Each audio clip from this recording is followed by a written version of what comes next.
If you've ever looked at an Interceptor 650 and thought, that could make for a pretty cool scrambler, then you're definitely not alone. Over the years, we've seen loads of custom houses and workshops undertake exactly that project. But today, we get to see Royal Enfield itself reimagine the Interceptor as a scrambler. Here's the Bear 650.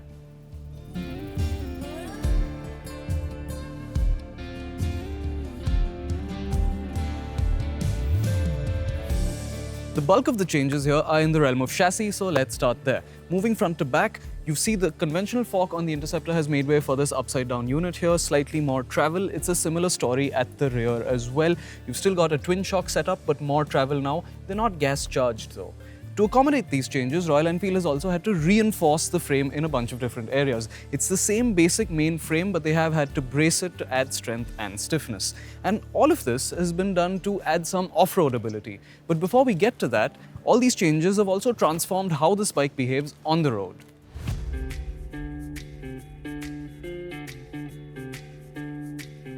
The stiffer frame is something you feel almost immediately, especially since we were riding on some excellent Californian mountain roads. The sort of mid-corner bumps that would have the standard Interceptor weaving and wallowing all over the place were simply shrugged off by the Bear, and it was an absolute blast in the twisties. Also contributing here is the new suspension setup. While the front strikes a decent balance between comfort and performance, the rear is a little too biased towards the latter. The shocks feel rather firm and unforgiving, and this was the case across riders of different weights even at the minimum preload setting.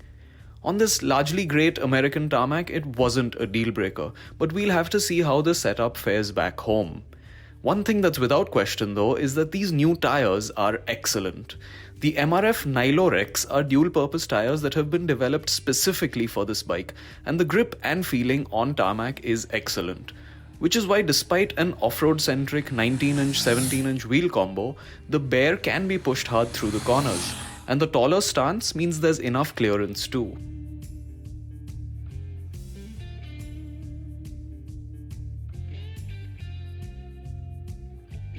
Another result of the taller suspension is increased ground clearance. It's now 184 mm and a taller seat, 830 mm. That's a little on the taller side. I'm not very tall, I'm 5'8", and I can't flat foot both feet at the same time, which means when I'm rolling to a stop, I've got to pick either one side and flat foot that side.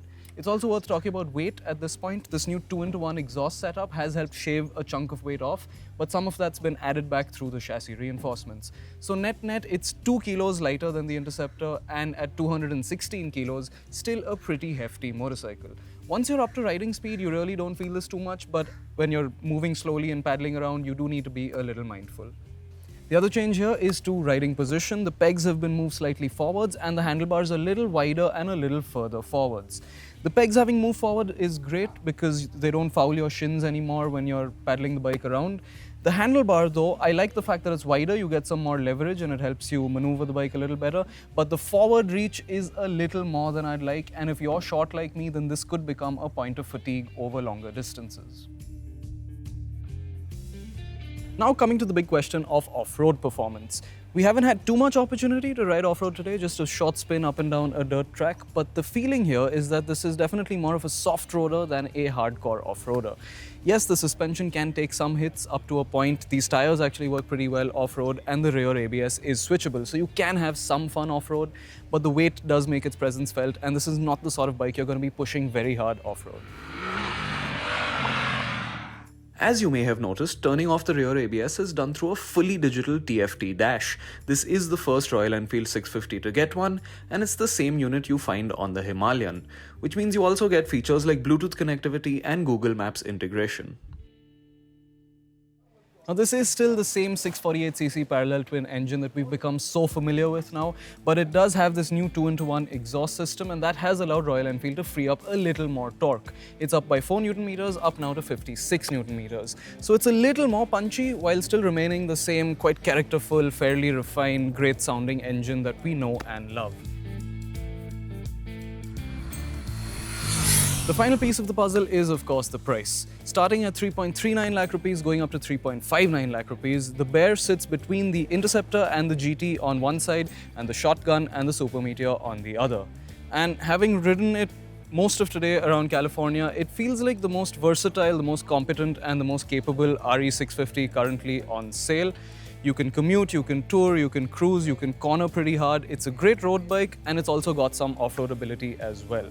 But how much of a pain that firm suspension setup feels like back home in India is something we'll only be able to tell you in due course. It shouldn't be too much of a wait because deliveries and test rides begin on the 10th of November, so stay tuned.